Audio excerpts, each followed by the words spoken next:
नहमदुहु व नुसल्ली अला रसूलिहिल करीम अम्मा बाद। सबसे पहले तो मैं आप सभी का शुक्रिया अदा करना चाहूँगा कि आप लोग अपना कीमती वक्त निकाल के, जबकि हर किसी के पास समय तो है नहीं, लेकिन ऐसे वक्त में अगर आप हमारे बीच आए हैं, हमारे पास आए हैं और अपना कीमती वक्त निकाल के आए हैं, अपने काम को आगे पीछे करके आए हैं, तो मैं समझता हूँ कि सबसे बड़ी चीज़ जो इस वक्त है वो यही है। और अगर आपको शुक्रिया अदा करना सबसे पहले चाहूँगा तो वो इसीलिए चाहूँगा कि आपने अपना कीमती वक्त निकाला और यकीनन अपने काम को आगे पीछे किया और आप हमारे साथ मिलकर जो खड़े हुए, आप हमारे बुलाने पर एकदम यहाँ आप तशरीफ़ लेकर आए। यहाँ पर तशरीफ़ फरमा जनाब चेयरमैन साहब मौलाना अबू हुरैरा हनफी साहब, और इस मीटिंग को, इस बैठक को जो ऑर्गेनाइज कर रहे हैं मेरे भाई कारी जलालुद्दीन साहब जो कि ज़िला सदर है, कारी अब्दुल क़य्यूम साहब जो कि ज़िला नायब सदर है मुजफ्फरनगर के, जिस तरीके से मेहनत कर रहे हैं वाकई काबिल तारीफ़ है। और यहाँ पर तशरीफ़ फरमा इमाम साहब और दीगर मेरे बड़े भाई जो यहाँ तशरीफ़ फरमा है। बहुत से लोगों का नाम तो मैं वाकिफ़ नहीं हूँ नाम से, तो जो भी यहाँ तशरीफ़ लाए आप सभी का बहुत बहुत शुक्रिया। तो बात लंबी न करते हुए, क्योंकि आप लोग भी काफ़ी टाइम से यहाँ बैठे हैं और हज़रत देवबंद से तशरीफ़ लाए हैं, यकीनन जो टाइम था वो 9 बजे का था और अब लगभग 10 बज चुके हैं।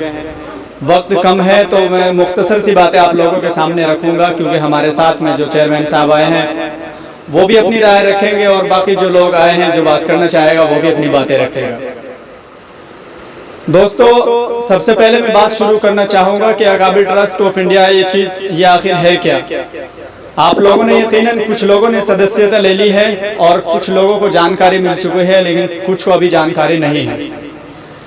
मेन बात यह है कि अकाबिर ट्रस्ट ऑफ इंडिया है क्या, आज ये जानने के लिए हम सब लोग यहाँ मौजूद हैं और हम आपको यही बताएंगे।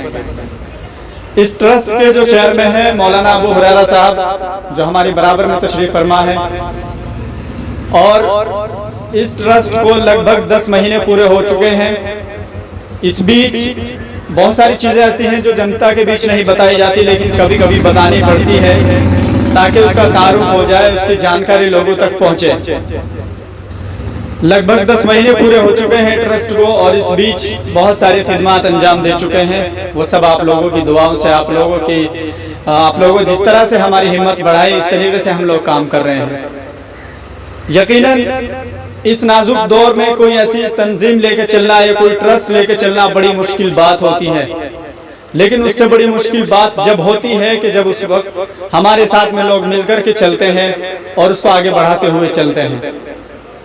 आज बहुत खुशी हो रही है कि एक वक्त वो था जब हम लोगों ने इसको रजिस्टर्ड कराया था तो सिर्फ 2 या 3 लोग थे, और आज अल्हम्दुलिल्लाह जहां हम पूरे ज़िले में, बल्कि अगर हम बाहर की भी बात करें तो कहीं ना कहीं अगर हम एक कॉल करते हैं तो 20-50 आदमी एकदम हमारे कॉल पे आ जाएंगे, इतना हमें यकीन है। हमें लगता है कि हमें बहुत ज़रूरत है तालीमी मैदान में, और बहुत सारी चीज़ें ऐसी हैं जहाँ तक हम नहीं पहुँच पाते।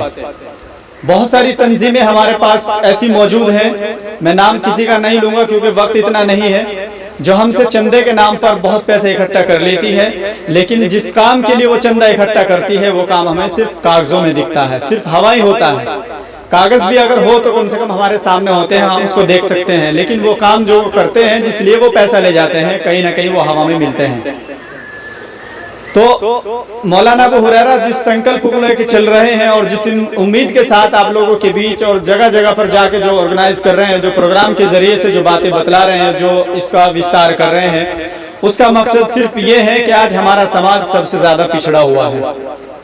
आप लोगों ने रिपोर्ट पढ़ी होगी, आप लोगों ने सोशल मीडिया पे देखा होगा, पेपर में पढ़ा होगा कि आज हम लोगों की जो तालीमी एतबार से देखे या किसी भी एतबार से हमारी जो हैसियत है वो उस कौम से भी ज़्यादा बदतर हो चुकी है जो तालीम में और तमाम चीज़ों में सबसे पीछे थी।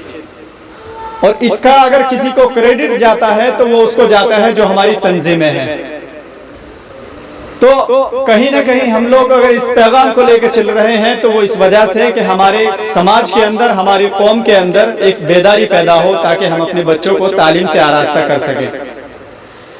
क्योंकि आप लोगों के पास अगर तालीम होगी तो आप सत्ता में बैठे लोगों से या फिर आप किसी भी लोगों से अगर आप सवाल कर सकते हैं तो तभी कर सकते हैं जब आपके पास इल्म होगा। इल्म अगर आपके पास नहीं है तो आप धप तो मार सकते हैं लेकिन आप तमीज से बात नहीं कर सकते।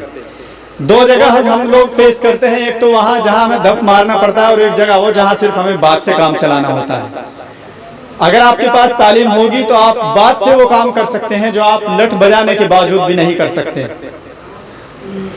कहीं हमें जरूरत पड़ती है कि हम बात करना चाहते हैं लेकिन हम बोल नहीं पाते क्योंकि हमारे पास तालीम की कमी होती है। आज इसी पैगाम को लेके आज अकाबी ट्रस्ट ऑफ इंडिया के बैनर के तले अगर हम चल रहे हैं तो सबसे मेन मोटिव जो हमारा है वो तालीम से आरास्ता अपने बच्चों को कराना है। आज हम देख रहे हैं कि हमारे बच्चे किस तरह से परेशान हैं, किस तरह से वीरान हैं। लॉकडाउन की स्थिति क्या रही, वो तो खैर एक मजबूरी हो गई, लेकिन उसमें भी हम बहुत कुछ कर सकते थे अगर चाहते हैं। तो हमारा जो मेन मोटिव है वो आपको बता देता हूं कि तालीम से अपने बच्चों को आरास्ता कराना है। और जहां जो हमारे समाज में जो बुराइयां पनप रही है, जैसे नशा वगैरह है और बहुत सारी चीजें हैं, फजूल खर्ची है, तो इस पर हम काम करेंगे। लेकिन ये सब काम जब ही होगा जब आप लोगों का साथ हमारे साथ में होगा। अकेले हम कुछ नहीं कर सकते, नहीं आप कर सकते। तो इंशाल्लाह मुझे उम्मीद है कि आप सभी लोगों का साथ हमारे साथ में रहेगा और इंशाल्लाह हम इस मोटिव पर, इस एजेंडे पर हम काम कर सकेंगे। दोस्तों, अकाबी ट्रस्ट ऑफ इंडिया को बारीकी से जो समझाएंगे वो चेयरमैन साहब आपको समझाएंगे। और यहाँ एक चीज तो मैं आपको बता दूं कि आज हम जिस वजह से आए हैं, मेन मोटिव वो दूसरा ये है कि मौलाना कलीम सिद्दीकी साहब की रिहाई को लेकर, मौलाना कलीम के मुद्दे पर बात करने को लेकर। अगर हम बात करें कि हमारी बहुत सी पार्टियां हैं, बहुत सी मुस्लिम हितैषी पार्टियां कही जाती है, लेकिन मौलाना कलीम के मुद्दे पर बिल्कुल खामोश है। उनके मुंह में दही, एक तरीके से कहे तो दही जमी हुई है, कोई बात करने के लिए तैयार नहीं है। कोई संस्था, कोई ट्रस्ट, कोई संगठन बात करने के लिए तैयार नहीं है। ऐसा कौन सा कांड मौलाना कलीम ने किया है, ऐसे कौन सा जुर्म मौलाना कलीम ने किया है, जबकि संविधान हमें इस चीज की इजाजत देता है कि हम क्या और कोई भी धर्म का आदमी अपने धर्म का प्रचार प्रसार बिल्कुल आसानी से कर सकता है। लेकिन अफसोस की बात यह है कि आज मौलाना कलीम सलाखों के पीछे हैं। कहीं ना कहीं उसके पीछे एक बहुत बड़ी साजिश है और ये साजिश जो पनप रही है ये सिर्फ हमारे खामोश होने से और हमारे घर में बैठकर सिर्फ इधर उधर की बातें करने से ये सब हमारे सामने हो रहा है और हम इसी को फेस कर रहे हैं। तो मैं समझता हूं कि आप मकसद समझ गए होंगे कि अकाबी ट्रस्ट ऑफ इंडिया का मकसद क्या है और किस मकसद को लेकर आज हम आपके बीच आए हैं, क्या हमारा मकसद है। मोटी मोटी बातें जो मैंने आपके सामने रखी, ये आपको इसी से पता चल गया होगा कि हमारा मकसद क्या है। बाकी और बारीकी के साथ जो समझाएंगे वो हमारे साथ मौजूद हैं, चेयरमैन साहब और दूसरे हजरात हमारे साथ हैं, वो लोग आपको बारीकी से बताएंगे। मैं अपनी बात को यहीं पर ख़त्म करता हूँ। अस्सलाम वालेकुम।